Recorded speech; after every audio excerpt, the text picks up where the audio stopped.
ಮಿತ್ರರೇ ನಮಸ್ಕಾರ. ಮಿತ್ರರೇ, ಇರಾನ್ ಅಮೆರಿಕ ಇಸ್ರೇಲ್ ಯುದ್ಧದಲ್ಲಿ ಬಹಳ ಮೇಜರ್ ಡೆವಲಪ್ಮೆಂಟ್ಗಳಾಗಿದ್ದಾವೆ.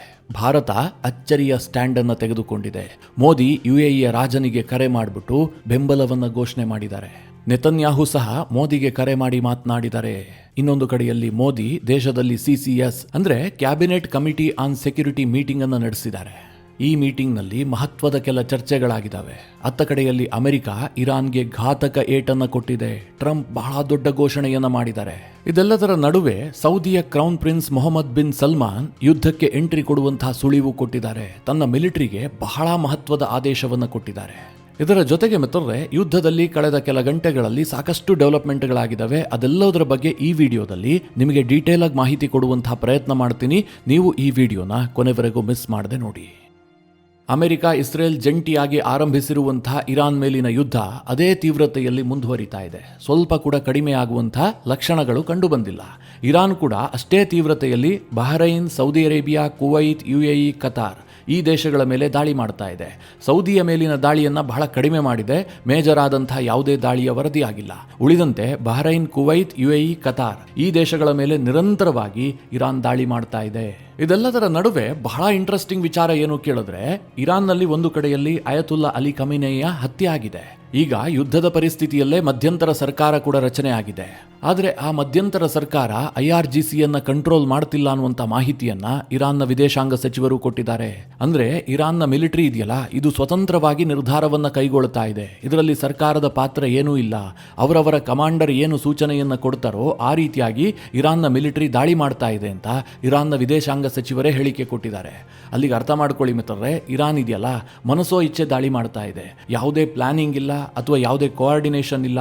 ಆ ರೀತಿಯಾಗಿ ದಾಳಿ ಆರಂಭಿಸಿರೋದನ್ನ ಸ್ವತಃ ಇರಾನ್ನ ವಿದೇಶಾಂಗ ಸಚಿವರೇ ಒಪ್ಪಿಕೊಳ್ತಾ ಇದ್ದಾರೆ. ಖಮೇನಿ ಹತ್ಯೆಯ ಬಳಿಕ ಇರಾನ್ ಅಧ್ಯಕ್ಷ ಪೆಜೆಶ್ಕಿಯಾನ್ ಹಾಗೂ ಮೊಸೈನಿ ಅಹಮದ್ ಅಲಿ ಅರಾಫಿ ಈ ಮೂವರಿಗೆ ಅಧಿಕಾರವನ್ನು ಸಂಪೂರ್ಣವಾಗಿ ಕೊಡಲಾಗಿದೆ. ಅಂದ್ರೆ ಮುಂದಿನ ಎಲ್ಲಾ ನಿರ್ಧಾರಗಳನ್ನು ಇವರೇ ತೆಗೆದುಕೊಳ್ಳಬೇಕು ಅಂತ.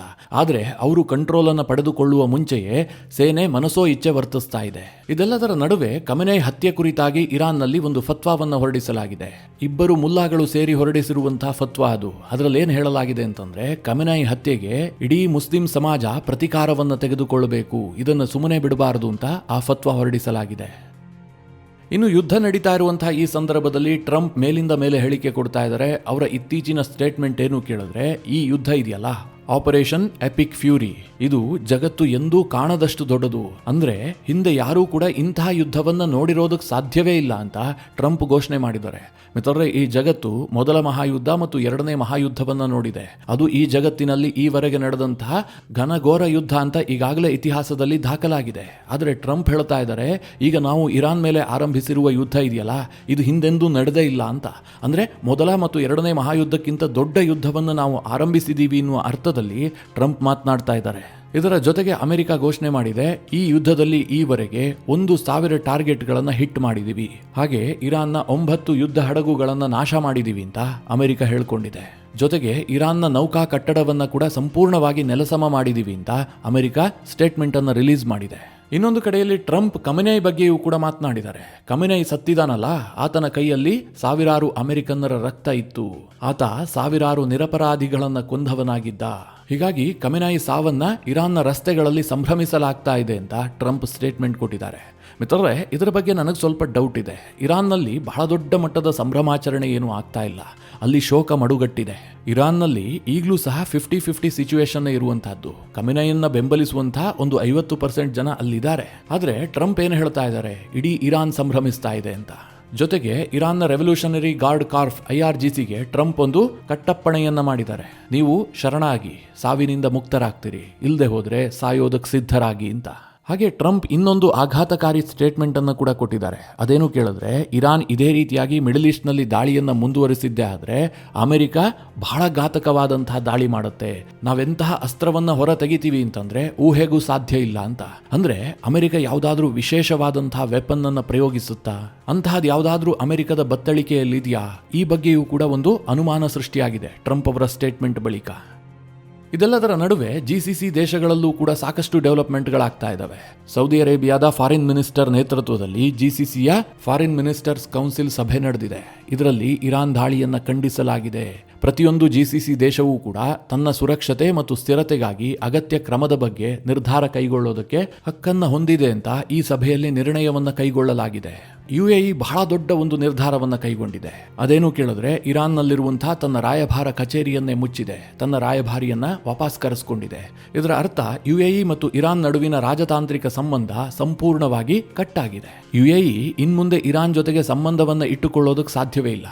ಇರಾನ್ ಜೊತೆಗೆ ಅಂತಂದ್ರೆ ಈಗಿರುವಂತಹ ಸರ್ಕಾರದ ಜೊತೆಗೆ. ಇದಕ್ಕೆ ಕಾರಣ ಏನು ಕೇಳಿದ್ರೆ, ಈ ಯುದ್ಧದಲ್ಲಿ ಅತಿ ಹೆಚ್ಚು ಹಾನಿ ಆಗ್ತಾ ಇರುವಂತಹದ್ದು UAEಗೆ. ಇರಾನ್ ಸುಖಾಸುಮ್ಮನೆ UAEಯನ್ನ ಟಾರ್ಗೆಟ್ ಮಾಡ್ತಾ ಇದೆ. UAEಯ ಅತ್ಯಂತ ಇಂಪಾರ್ಟೆಂಟ್ ಆದಂತಹ 8 ರಿಂದ 9 ಲೊಕೇಶನ್ ಅನ್ನ ಇರಾನ್ ಹಿಟ್ ಮಾಡಿದೆ. ಅದರಲ್ಲಿ ದುಬೈನ ವಿಮಾನ ನಿಲ್ದಾಣಗಳು ಸೇರಿದಾವೆ, ಅಬುಧಾಬಿ, ಶಾರ್ಜಾದ ಪ್ರಮುಖ ಹೋಟೆಲ್ಗಳು ಕೂಡ ಸೇರಿದಾವೆ. UAEಯ ಬಂದರಿಗೂ ಕೂಡ ಹಾನಿಯಾಗಿದೆ.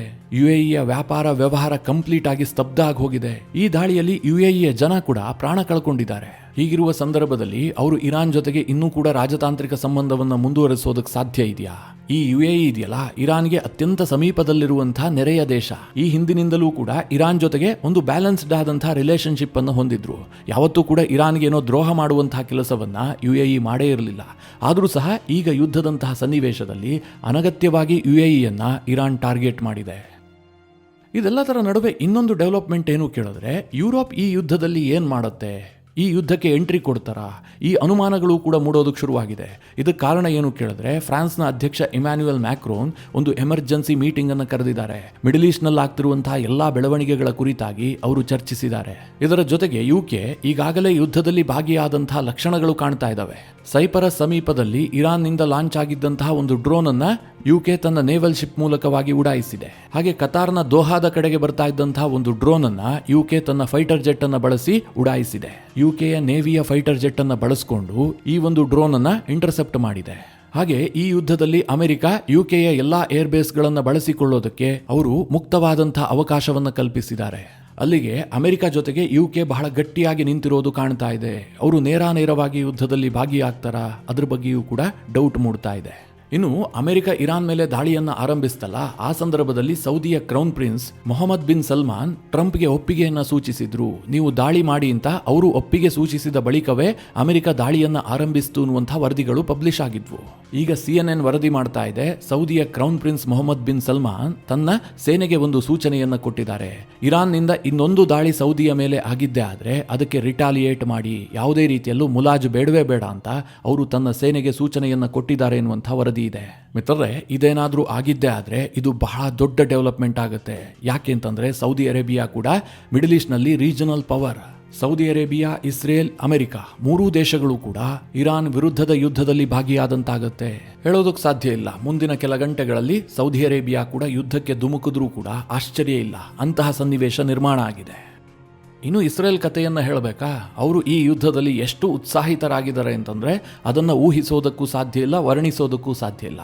ಅಂತಹ ಇಸ್ರೇಲ್ ಈಗೊಂದು ಘೋಷಣೆಯನ್ನ ಮಾಡಿದೆ, ತನ್ನ 1 ಲಕ್ಷ ರಿಸರ್ವ್ ಸೈನಿಕರನ್ನ ಯುದ್ಧಕ್ಕಾಗಿ ವಾಪಸ್ ಕರೆಸಿಕೊಂಡಿದ್ದಾರೆ. ಈ ಬಗ್ಗೆ IDFನ ವಕ್ತಾರ ಸ್ಟೇಟ್ಮೆಂಟ್ ಅನ್ನು ಕೂಡ ಕೊಟ್ಟಿದ್ದಾರೆ. ಮಿತ್ರರೇ, ಈ ರಿಸರ್ವ್ ಫೋರ್ಸ್ ಅನ್ನ ಎಲ್ಲಿಗೆ ಬಳಸ್ಕೊಳ್ತಾರೆ? ಈಗ ಯುದ್ಧದಲ್ಲಿ ಇವರು ಹೇಗೆ ಬಳಕೆ ಆಗ್ತಾರೆ ಕೇಳಿದ್ರೆ, ನಿಮಗೆಲ್ಲ ಗೊತ್ತೇ ಇದೆ, ಇರಾನ್ ಮತ್ತು ಇಸ್ರೇಲ್ ನಡುವೆ 1500 ಕಿಲೋಮೀಟರ್ಗೂ ಹೆಚ್ಚಿನ ದೂರ ಇದೆ. ಹೀಗಾಗಿ ಏನೋ ಗ್ರೌಂಡ್ ಅಟ್ಯಾಕ್ ಆಗುವಂತಹ ಸಾಧ್ಯತೆಗಳು ತೀರಾ ಕಡಿಮೆ, ಸಾಧ್ಯವೇ ಇಲ್ಲ. ಅದೇನೇ ಇದ್ರೂ ಕೂಡ ಏರಿಯಲ್ ವಾರ್ ಅಷ್ಟೇ. ಆದರೂ ಕೂಡ ಈ 1 ಲಕ್ಷ ರಿಸರ್ವ್ ಫೋರ್ಸ್ ಅನ್ನ ಯಾಕೋಸ್ಕರವಾಗಿ ಯುದ್ಧಕ್ಕೆ ಇಸ್ರೇಲ್ ಇಳಿಸಿದೆ ಕೇಳಿದ್ರೆ, ಈ ಇರಾನ್ನ ಫ್ರಾಕ್ಸಿಗಳಿದಾರಲ್ಲ, ಇವರು ಮತ್ತೊಮ್ಮೆ ಆಕ್ಟಿವ್ ಆಗಿದ್ದಾರೆ. ಅವರಿಗೆಲ್ಲ ಈ ಮೊದಲಿನ ಶಕ್ತಿ ಇಲ್ಲದೆ ಹೋದ್ರೂ ಕೂಡ ಈ ನಿರ್ಣಾಯಕ ಯುದ್ಧದ ಸಂದರ್ಭದಲ್ಲಿ ಇಸ್ರೇಲ್ಗೆ ಹಾನಿ ಮಾಡೋದಕ್ಕೋಸ್ಕರವಾಗಿ ಏನಾದರೂ ಪ್ರಯತ್ನ ಮಾಡಬಹುದು.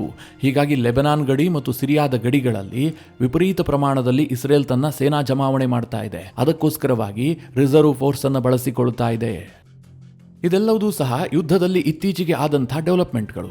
ಇದರ ಜೊತೆಗೆ ಮಿತ್ರರೇ, ಭಾರತದ ವಿಚಾರವನ್ನು ಸ್ವಲ್ಪ ಚರ್ಚೆ ಮಾಡೋದಾದ್ರೆ, ಈ ಯುದ್ಧ ಸಹಜವಾಗಿ ಭಾರತದ ಮೇಲೆ ಬಹಳ ದೊಡ್ಡ ಪರಿಣಾಮವನ್ನು ಬೀರುತ್ತೆ. ನಿಮಗೆ ನಾನು ಹಿಂದಿನ ವಿಡಿಯೋದಲ್ಲೂ ಕೂಡ ತಿಳಿಸ್ಕೊಟ್ಟಿದ್ದೆ, ಭಾರತದ ಮೇಲೇನು ಇರಾನ್ ದಾಳಿ ಮಾಡುತ್ತೆ ಎನ್ನುವಂತಹ ಭಯ ನಮಗಿಲ್ಲ. ಆದರೆ ಭಾರತಕ್ಕಿರುವಂತಹ ಬಹುದೊಡ್ಡ ಆತಂಕ ಏನು ಕೇಳಿದ್ರೆ, ನಮ್ಮ ಆಯಿಲ್ ಟ್ರೇಡ್ ಇದೆಯಲ್ಲ, ಇದಕ್ಕೆ ಹೊಡೆತ ಬೀಳುತ್ತೆ. ಪರ್ಷಿಯನ್ ಗಲ್ಫ್ ಭಾಗದಿಂದ ಭಾರತಕ್ಕೆ ಕ್ರೂಡ್ ಆಯಿಲ್ ಸಪ್ಲೈ ಆಗುತ್ತಲ್ಲ, ಇದರಲ್ಲಿ ಬಹಳ ವ್ಯತ್ಯಾಸ ಆಗುತ್ತೆ ಎನ್ನುವಂತಹ ಆತಂಕ ಭಾರತಕ್ಕಿದೆ. ಈಗಾಗಲೇ ಇರಾನ್ ಆಯಿಲ್ ಟ್ರೇಡ್ ಅನ್ನ ಡಿಸ್ಟರ್ಬ್ ಮಾಡೋದಕ್ಕೂ ಕೂಡ ಶುರು ಮಾಡಿದೆ.